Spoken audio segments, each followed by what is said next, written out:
Assalamualaikum warahmatullahi wabarakatuh. Halo anak-anak semua. Hari ini kita akan belajar tema 2, subtema 1, pembelajaran kedua. Sudah siap untuk belajar hari ini? Kalau sudah siap, mari kita mulai belajarnya. Lihat di hadapan kalian ada seorang anak yang sedang menikmati segarnya udara di lingkungannya. Tahukah kamu apa yang menyebabkan udara terasa segar? Ya, udara terasa segar karena di tempat tersebut banyak mengandung oksigen. Jadi udara terasa lebih segar. Makhluk hidup itu bernapas. Semua makhluk hidup bernapas. Nah, kita manusia pun juga bernapas. Tahukah kamu apa alat pernapasan manusia?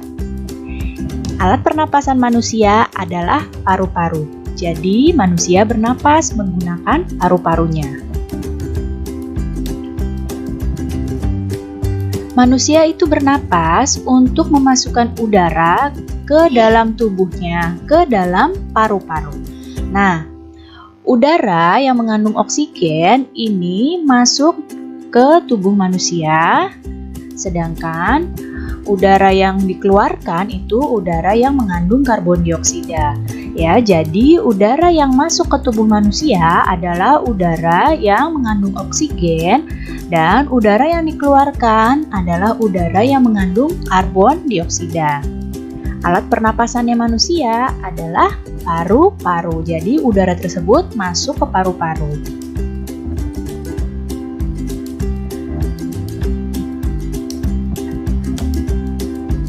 Berikut adalah organ pernapasan pada manusia. Yang pertama, manusia organ pernapasannya adalah hidung. Hidung itu adalah tempat masuknya udara dan tempat penyaringan udara.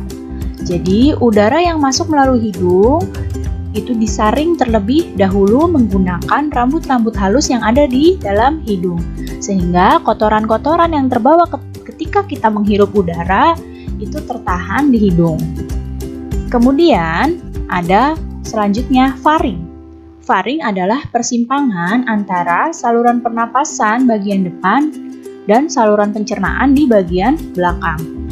Kemudian ada laring. Laring ini terdapat di belakangnya faring. Setelah itu ada batang tenggorokan atau trakea.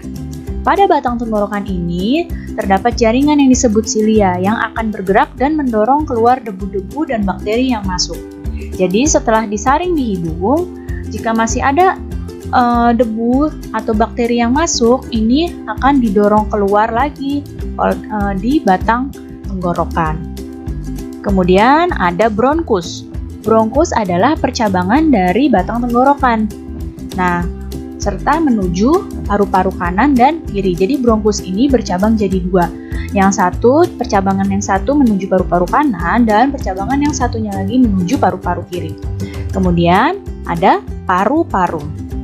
Nah, di dalam paru-paru ini ada bronkiolus dan alveolus. Bronkiolus ini adalah percabangan dari bronkus. Sedangkan alveolus adalah tempat terjadinya pertukaran oksigen dan karbon dioksida. Alveolus ini adalah gelembung-gelembung halus ya, ada di ujungnya bronkiolus, tempat pertukaran oksigen dan karbon dioksida.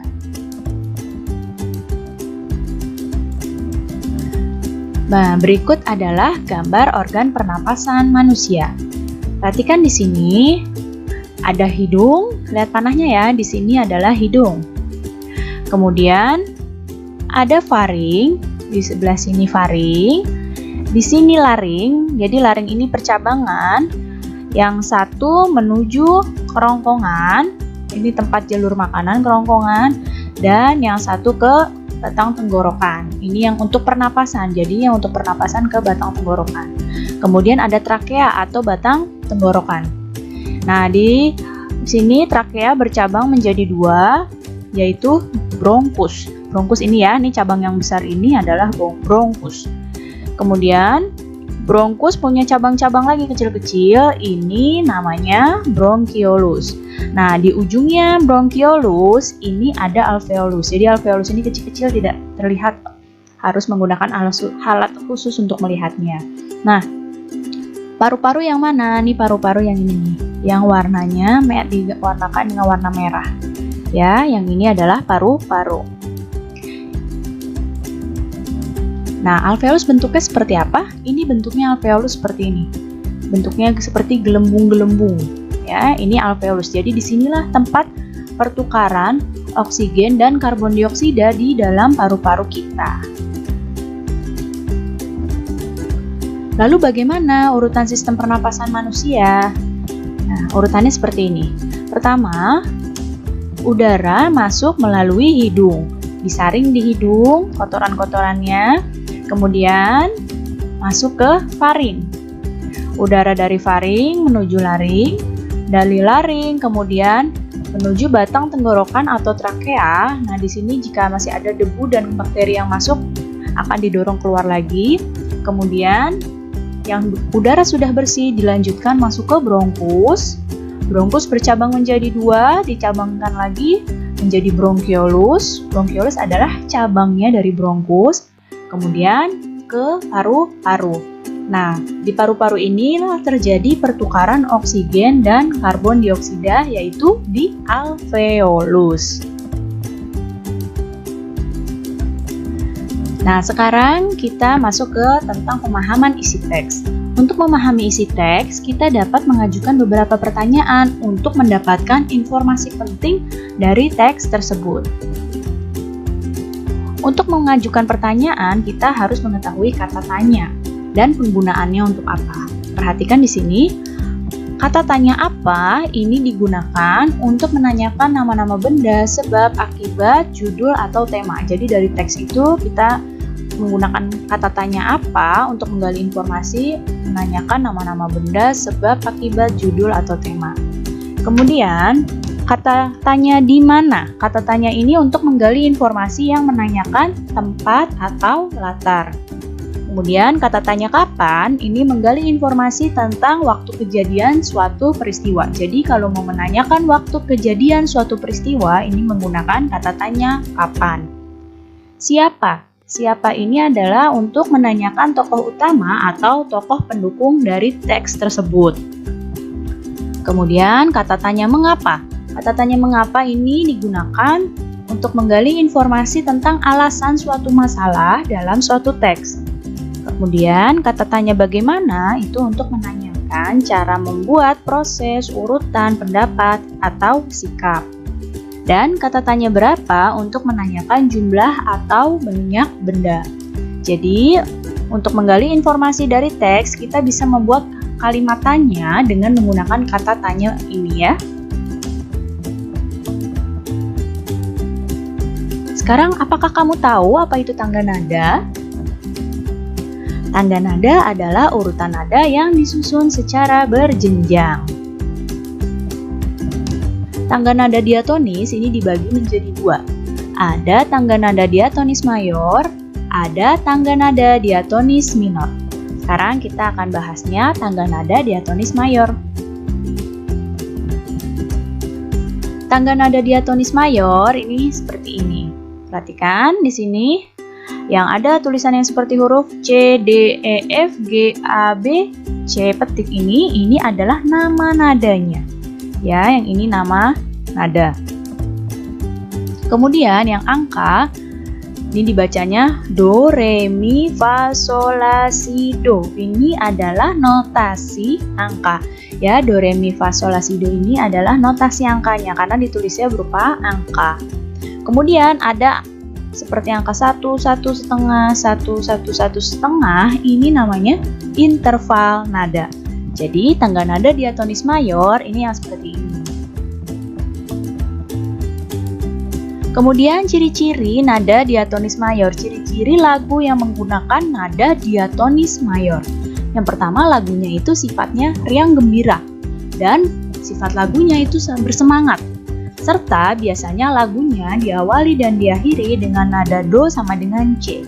Ya, jadi ciri-ciri lagu yang menggunakan nada diatonis mayor, lagunya sifatnya riang gembira, bersemangat, dan biasanya diawali dan diakhiri dengan nada do sama dengan C. Apa saja ya contoh lagu diatonis mayor? lagu-lagu yang menggunakan nada diatonis mayor, contohnya Indonesia Raya, Maju Tak Gentar, Hari Merdeka, Halo Halo Bandung, Gebiar Gebiar, Garuda Pancasila, dan sebagainya ya. Ini adalah contoh-contoh lagu yang menggunakan nada diatonis mayor. Sistem pernapasan pada manusia, yaitu suatu sistem yang tujuan utamanya menyediakan oksigen untuk proses metabolisme tubuh. Nah, untuk memahami sistem pernapasan secara utuh, kita harus mengenal bagian-bagian dan fungsi dari penyusun sistem pernapasan. Kita mulai dari yang pertama, yaitu hidung. Nah, udara pertama kali masuk ke saluran pernapasan melalui lubang hidung dengan mekanisme inspirasi. Di rongga hidung, udara kemudian disaring oleh rambut-rambut hidung dari partikel-partikel debu yang menyertai udara yang masuk. Nah, selain itu, udara juga akan dihangatkan dan akan dilembabkan agar sesuai dengan suhu tubuh. Dari rongga hidung, udara selanjutnya mengarah ke faring, yaitu persilangan tempat jalur udara dan makanan bertemu. Jadi, pada faring ini adalah tempat dilaluinya udara pernapasan dan makanan yang berasal dari mulut. Setelah melalui faring, udara akan memasuki laring. Di belakang lidah dan di depan laring terdapat epiglotis yang berfungsi mengatur masuknya udara dan makanan ke salurannya masing-masing. Ketika makanan ditelan, laring bergerak ke atas dan mendorong epiglotis sehingga menutupi glotis. Glotis ini adalah bukaan trakea atau tenggorokan. Hal ini memungkinkan makanan menuruni esofagus menuju ke lambung. Ketika makanan turun menuju lambung, glotis terbuka sehingga memungkinkan udara pernapasan masuk ke laring yang merupakan bagian atas dari saluran pernapasan. Di laring juga terdapat kotak suara. Suara yang dihembuskan dari dalam keluar mengalir cepat melalui pita suara, yaitu sepasang pita otot elastis di dalam laring.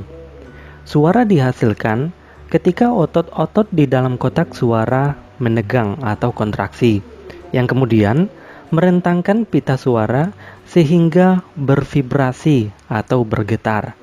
Nah, suara tinggi dihasilkan dari pita-pita yang terentang erat dan bervibrasi sangat cepat. Sedangkan suara rendah berasal dari pita suara yang tidak begitu tegang dan bervibrasi secara lambat.